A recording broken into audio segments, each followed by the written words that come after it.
अंजल ज्ञान गंगा में आप सभी का स्वागत है। कल हमने कथा में शल्य का सत्कार तथा उनका दुर्योधन और युधिष्ठिर दोनों को वचन देने की कथा को पढ़ा था।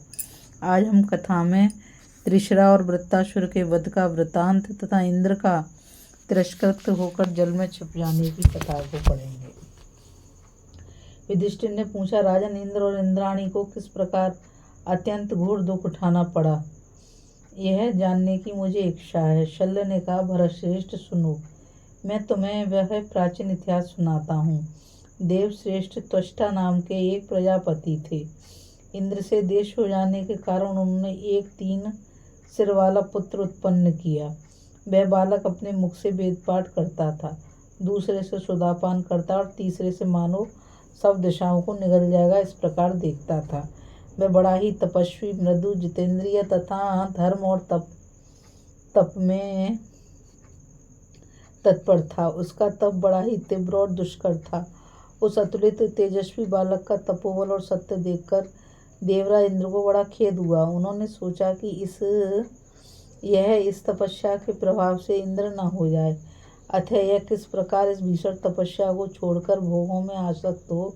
इसी प्रकार बहुत सोच विचार कर उन्होंने उसे फंसाने के लिए अप्सराओं को आज्ञा दी।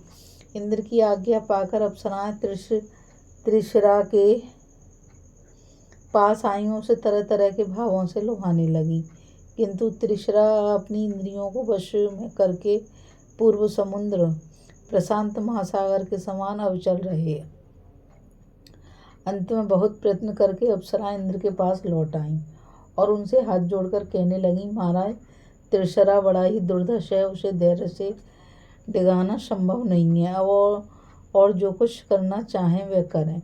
इंद्र ने अप्सराओं को तो सत्कार पूर्वक विदा कर दिया और स्वयं यह विचार किया कि आज मैं उस पर वज्र छोड़ूंगा, जिससे वह तुरंत ही नष्ट हो जाएगा।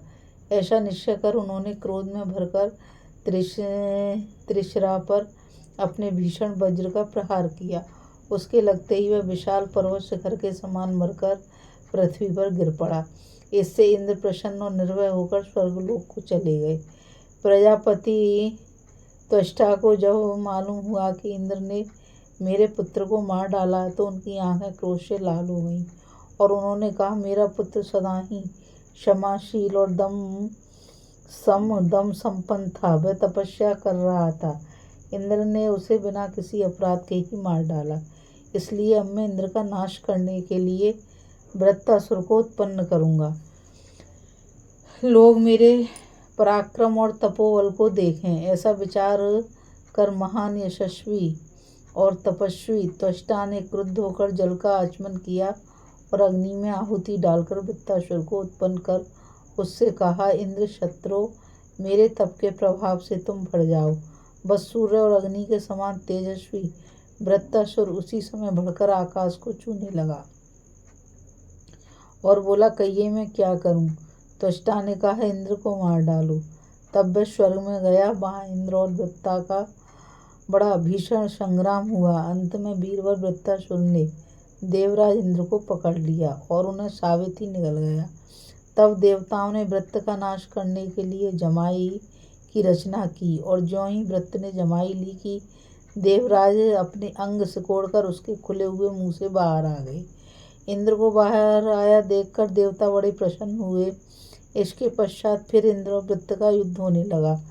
तब जब त्वष्टा का तेज और बल पाकर वीर वृत्तासुर संग्राम में अत्यंत प्रबल हो गया तो इंद्र मैदान छोड़कर भाग गए। इंद्र के भाग जाने से देवताओं को बड़ा खेद हुआ और त्वष्टा के तेज से घबराकर इंद्र और मुनियों के साथ मिलकर सलाह करने लगे कि अब क्या करना चाहिए। इंद्र ने कहा, देवताओं, वृत्त ने तो इस सारे संसार को घेर लिया है। मेरे पास ऐसा कोई शस्त्र नहीं जो इसका नाश कर सके। अतः मेरा तो ऐसा विचार है कि हम लोग मिलकर विष्णु भगवान के धाम को चलें, उनसे सलाह करके इस दुष्ट के नाश का उपाय मालूम करें।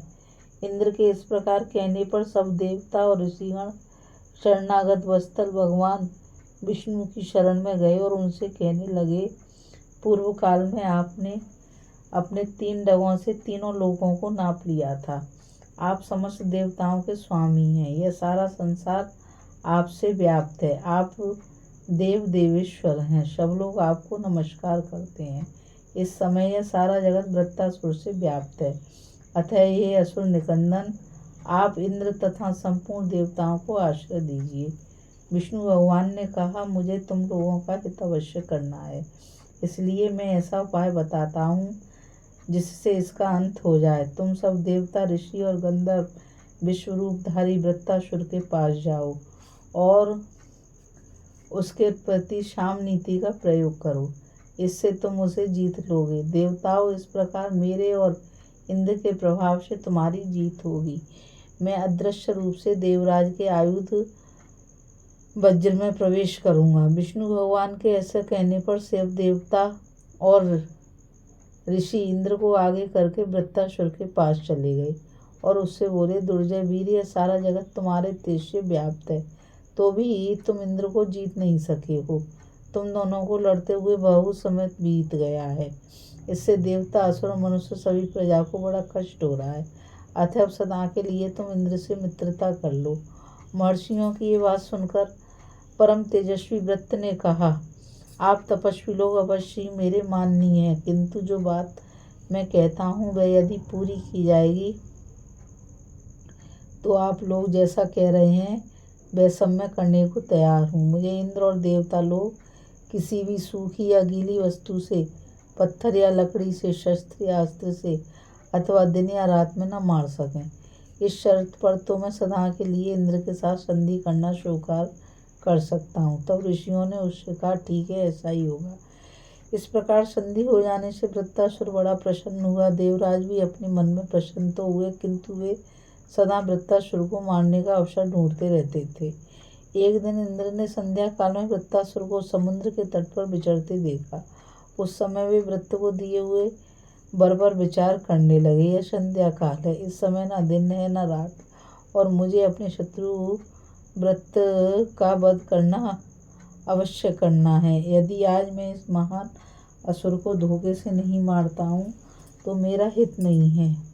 ऐसा विचार कर इंद्र ने ज्यों ही विष्णु भगवान का स्मरण किया, उन्हें समुद्र पर्वत के समान फैन उठता दिखाई दिया। वे सोचने लगे, यह न सूखा है न गीला और न कोई शस्त्र ही है, अतः यदि मैं इसे वृत्तासुर पर फेंकूं तो वो एक क्षण में ही नष्ट हो जाएगा। ऐसा सोचकर उन्होंने तुरंत ही अपने वज्र के सहित वह फैन वृत्तासुर पर फेंका और विष्णु भगवान ने उस फैन में प्रवेश करके उसी समय वृत्तासुर को मार डाला। वृत्त के मरते ही सारी प्रजा प्रसन्न हो गई तथा देवता, गंधर्व, यक्ष, राक्षस, नाग और ऋषि ये सब इंद्र की स्तुति करने लगे। इंद्र ने देवताओं के लिए भय का कारण बने हुए महाबली वृत्तासुर का वध तो किया, किंतु पहले त्रिशिरा को मारने से लगी हुई ब्रह्महत्या के कारण और अब असत्य व्यवहार के कारण तिरस्कृत होने से वे मन ही मन बहुत दुखी रहने लगे। इन पापों के कारण वे संज्ञा शून्य और अचेतन से हो गए तथा संपूर्ण लोकों की सीमा पर जाकर जल में छिपकर रहने लगे। जब देवराज ब्रह्महत्या से पीड़ित होकर स्वर्ग छोड़कर चले गए तो सारी पृथ्वी वृक्षों के मारे जाने और वनों के सूख जाने पर उजाड़ सी हो गई। नदियों की धाराएं टूट गईं और सरोवर जलहीन हो गए। अनावृष्टि के कारण सभी जीवों में खलबली मच गई तथा देवता और महर्षियों को भी बड़ा त्रास होने लगा। कोई राजा न रहने से सारा जगत उपद्रवों से पीड़ित रहने लगा। तब देवताओं को भी भय हुआ कि अब हमारा राजा कौन हो, क्योंकि देवताओं में तो किसी का भी मन राज्य का भार संभालने के लिए नहीं होता था।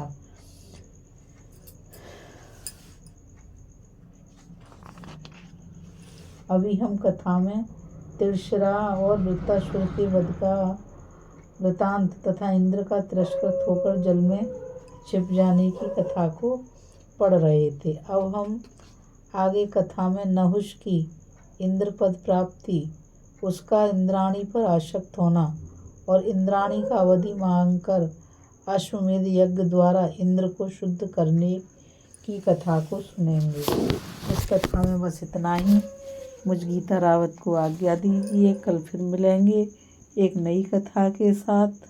और मैं आप सभी से यही कहना चाहूँगी, इस चैनल को ज़्यादा से ज़्यादा लाइक, शेयर और सब्सक्राइब कीजिए ताकि यह अमूल्य ज्ञान अधिक से अधिक लोगों तक पहुँच सके।